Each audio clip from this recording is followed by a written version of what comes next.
الحمد للہ رب العالمین والعاقبۃ للمتقین والصلاة والسلام علی سید المرسلین اما بعد اعوذ باللہ من الشیطان الرجیم بسم اللہ الرحمن الرحیم۔ درود پاک پڑھ لیجیے۔ اللہم صلی علی سیدنا مولانا محمد معدن الجد والکرم وآلہ وبارک وسلم صلاۃ وسلام علیک یا رسول اللہ صلی اللہ تعالی علیہ وسلم۔ امام غزالی رحمۃ اللہ تعالی علیہ مراقبہ اور محاسبہ اس حوالے سے بیان فرما رہے ہیں، اور انہوں نے کل بتایا تھا قرآن پاک کی آیات بیان کرنے کے بعد کہ اپنا حساب کرنا اور اپنی گریبان میں جھانک کر کے اپنا حساب کرنا، اس کے لیے 6 طریقے ہیں، 6 راستے ہیں، اور 6 راستوں کو انہوں نے 6 باب کہا ہے۔ یعنی پہلا راستہ یہ ہے کہ نفس کو شرائط کا پابند بنانا۔ ہم 2 چیزوں سے بنے نا، ایک جسم ہے اور ایک نفس ہے، تو نفس ہی کو ہم روح کہتے ہیں۔ تو اپنی روح کو، اپنی نفس کو، اپنی جان کو شرائط کا پابند بنانا، یہ پہلا حصہ مراقبہ کا۔ وہ کیسے، اس کے بارے میں سمال فرماتے ہیں کہ مشترکہ سامان میں جو لوگ مل کر تجارت کرتے ہیں، ان کا مقصد حساب و کتاب میں نفع کی سلامتی ہوتا ہے۔ تاجر اپنے شریک کو مال تجارت دے کر اس سے مدد حاصل کرتا ہے تاکہ وہ تجارت کرے، پھر یہ اس سے نفع کا حساب کتاب کرے۔ اسی طرح آخرت میں عقل تاجر کی طرح ہے، جس کا مقصد اور نفع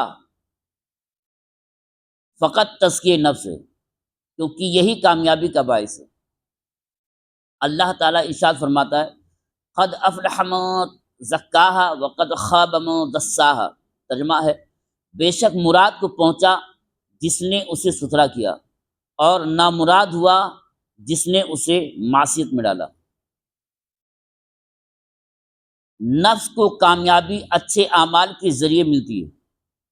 عقل آخرت کی تجارت میں نفس سے مدد لیتی ہے، یعنی اسے استعمال کرتی ہے اور تزکیہ نفس کا پابند بناتی ہے، جیسا کہ تاجر اپنے شریک تجارت اور ملازم سے مدد طلب کرتا ہے تاکہ یہ دونوں مال تجارت میں اضافہ کریں۔ تو جس طرح تاجر شریک سے حساب و کتاب کے معاملے میں جھگڑنے سے بچنے کے لیے ان باتوں کا محتاج ہوتا ہے کہ پہلے اسے چند شرائط کا پابند کرے، پھر اس کی نگرانی کرے، اس کے بعد حساب و کتاب کرے، پھر اگر خیانت پائے تو ڈانٹ ڈپٹ کرے یا سزا دے۔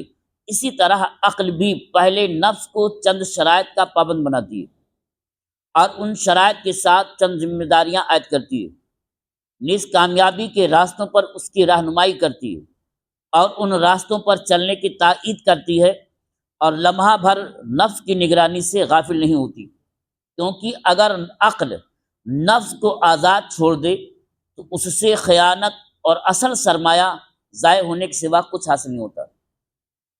جس طرح خائن ملازم پر اعتماد کر کے مال سپرد کر دینے سے کچھ ہاتھ نہیں آتا، ان مراحل کے پیش نظر محاسبہ نفس اور شرائط مقررہ کو پورا کرنے کا مطالبہ ہونا چاہیے، کیونکہ اس اخروی تجارت کا ثمرہ فردوس اعلیٰ کی صورت میں ہے، اور انبیاء و شہداء علیہم السلام کی ہمراہی میں سدرۃ المنتہا تک رسائی ملتی ہے، اور دنیاوی نفع کے بجائے اخروی نفع کی گہرائی میں جانا بہت ضروری ہے، کیونکہ دنیاوی نفع اخروی نعمتوں کے مقابلے میں کچھ نہیں، اور دنیاوی نفع عارضی بھی ہے، جبکہ اخروی نعمتیں دائمی ہیں۔ تو ایسے مال کا کیا فائدہ جو ہلاکت و بربادی کی طرف لے جائے؟ ایسے عارضی فائدے میں کوئی بھلائی نہیں، بلکہ اس سے اچھا تو عارضی شر ہے، کیونکہ اگر عارضی شر ختم ہو جائے تو برائی بالکل ختم اور دائمی خوشی حاصل ہوتی ہے، لیکن عارضی بھلائی کے ختم ہونے پر ہمیشہ کے لیے افسوس رہتا ہے۔ اسی لیے تو شاعر نے کہا ہے، اشد الغم عندی فی سرور تیقن عنہ صاحبہ انتقالا۔ اس کا ترجمہ ہے کہ جس نے خوشی کے جانے کا یقین ہو، مجھے اس خوشی پر جس خوشی کے جانے کا یقین ہو مجھے اس خوشی پر زیادہ رنج و ملال ہے۔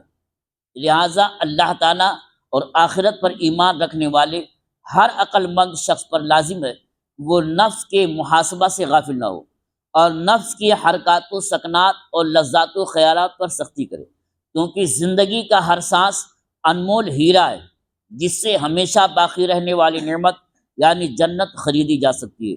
تو ان سانسوں کو ضائع کرنا یا ہلاکت والے کاموں میں صرف کرنا بہت سنگین اور بڑا نقصان ہے جو سمجھدار شخص کا سیوا نہیں۔ یہ لمبا تھوڑا سا ہو گیا، شارٹ کٹ میں سمجھ لیں کہ آدمی دنیا میں پارٹنرشپ میں کام کرتے ہیں، دو آدمی مل کر کے کام کرتے ہیں، یہ بزنس کرنا ہے وہ بزنس کرنا ہے تو پارٹنرشپ میں کرتے ہیں۔ تو ایک آدمی دوسرے کے لیے اور دوسرا آدمی پہلے کے لیے، دونوں کے لیے قاعدہ بناتا ہے کہ بھائی یہ شرط ہے۔ کیا شرط ہے؟ 2 گھنٹہ تمہیں دینا ہے، 2 گھنٹہ میں دوں گا، 2 لاکھ تمہارا لگنا ہے، 2 لاکھ ہمارا لگے گا۔ تو دونوں آدمی شرط متعین کرتے ہیں، بھائی اتنا گھنٹہ آپ کو دینا ہے، اتنا گھنٹہ ہم کو دینا ہے، اتنا پیسہ آپ کو دینا ہے، اتنا پیسہ ہم کو دینا ہے، جو منافع ہوگا اتنا اتنا بٹے گا۔ یہ شرائط اس لیے لکھے جاتے ہیں کہ جھگڑا نہ ہو، مال کہیں غائب نہ ہو۔ کوئی کہہ سکتا ہے کہ بھئی میرا پیسہ ڈوب گیا، میں کہاں سے دوں؟ وہ ڈوبے یا نہ ڈوبے اتنا حصہ آپ کو دینا پڑے، شرط لگائی جاتی ہے۔ تو ایسی ایک مثال ہے، اللہ تعالیٰ نے انسان کو بنایا ہے جسم سے اور روح سے، اور اس میں رکھا ہے نفس، اور نفس کے ساتھ عقل بنایا ہے۔ عقل اور نفس یہ دونوں شریک ہیں اس چیز میں، سامان تجارت میں۔ سامان تجارت میں کیا ہے؟ جنت، جنت الفردوس، اللہ کی بارگاہ سے بخشش پا لینا، سیدھے جنت میں جانا، یہی تجارت ہے۔ اور 2 آدمی شریک ہیں اس میں، عقل بھی ہے اور نفس بھی ہے۔ نفس یہ چاہے گا کہ برائی کی طرف جائے، نقصان ہو جائے، لوٹ لے، یعنی اس کے آخرت کا سارا سامان لوٹ لے، نفس کی یہ خواہش ہوگی اور اسی طرف لے کے جائے گا۔ اور عقل کی خواہش یہ کہ یہ راہ مستقیم پر چلے، بھٹکے نہیں، جنت میں پہنچ جائیں ہم۔ اب دونوں میں ٹکراؤ ہوگا، نفس میں اور عقل میں ٹکراؤ ہونا یقینی ہے۔ نفس برائی کی طرف لے جائے گا اور عقل اسے اچھائی کی طرف لے کے جائے گی۔ فیصلہ کون کرے گا؟ تو ایک شرط ہونا ضروری ہے۔ وہ شرائط کیا ہے اب آگے تو یہ بیان کریں گے۔ اجمالی طور پر یہ جان لیں کہ روزانہ ہر انسان اپنے آپ کو غریبان میں جھانک کر کے غور کرے، خدا کے خلاف کیا کیا، حکم کے خلاف کیا کیا، اور نبی کے حکم کے خلاف کیا کیا اور مطابق کیا کیا۔ عقل کہے گی اللہ کے حکم کے مطابق کر، نفس کہے گا نہیں۔ آگے بیان کریں گے، ایک واقعہ سن لیں۔ اللہ تعالیٰ نے جب نفس کو پیدا فرمایا تو نفس نے کہا، اللہ تعالیٰ نے فرمایا الا بربک، کیا میں تیرا رب نہیں؟ قال اللہ، اس نے کہا نہیں۔ تو حکم مجموعی نفس کی بات چلی، حکم ہے 1000 سال اسے بھوکا رکھا جائے۔ پھر آپ نے پوچھا کیا میں تیرا خالق نہیں؟ تو اس نے کہا نہیں۔ کہا 1000 سال پھر اس کو بھوکا رکھو۔ 3000 سال مجموعی نفس کو جب بھوکا رکھا گیا، اب اس کے اندر کوئی طاقت نہیں رہی، تو انہوں نے فرمایا اب بتا تو میں تیرا خالق ہوں کہ نہیں؟ تو چپکے سے جب کمزوری چھائی ہوئی تب اس نے کہا ہاں تو میرا خالق ہو۔ مطلب نفس ہمیشہ برائی کی طرف لے کر کے جائے گا اور عقل ہمیشہ اچھائی کی طرف لے کے جائے گی۔ ٹکراؤ ہونا ہے، دونوں تاجر ہیں کس کے؟ جنت کے خریدنے میں دونوں شریک، پارٹنرشپ ہیں۔ اب اس پارٹنرشپ میں نقصان کیا ہوگا، فائدہ کیا ہوگا؟ نقصان یہ ہوگا کہ جنت میں جائے گا اور جہنم میں جائے گا، فائدہ یہ ہے کہ اس جنت میں جائے گا۔ تو اب شرائط اس کے لیے لازم ہے، اور ان شرائط میں سے پہلی شرط آگے حضرت بیان فرمائیں گے کیا کیا شرط ہے، کہ ہر صبح نفس کا محاسبہ کریں۔ کل سنیے گا انشاءاللہ۔ آج والی بات تو سمجھ میں آ گئی نا؟ اللہ تعالیٰ میں آپ کو سمجھنے کی توفیق عطا فرمائے اور سمجھ کر اس پر عمل کرنے کی توفیق عطا فرمائے۔ وآخر دعوانا الحمدللہ رب العالمین۔ اللہم صلی علی سیدنا مولانا محمد معدن الجد والکرم وآلہ وبارک وسلم صلاۃ وسلام علیک یا رسول اللہ صلی اللہ تعالیٰ علیہ وسلم۔ یا اللہ یا رحمان یا رحیم، ہم لوگوں نے جو کچھ پڑھا اور سنا اسے پڑھنے اور سننے سے زیادہ سمجھنے اور سمجھ کر اس پر عمل کرنے کی توفیق عطا فرما۔ یا اللہ ہماری، ہمارے ماں باپ کی اور اپنے محبوب کی امت کی مغفرت فرما۔ یا اللہ ہمیں جو بیمار ہیں انہیں بیماریوں سے شفا عطا فرما۔ یا اللہ ہمیں جو مقروض ہونے والے قرض سے سبکدوسی عطا فرما۔ سبحان ربک رب العزت عما یصفون وسلام علی المرسلین والحمد للہ رب العالمین۔ آمین آمین بحق لا الہ الا اللہ محمد رسول اللہ صلی اللہ علیہ وسلم۔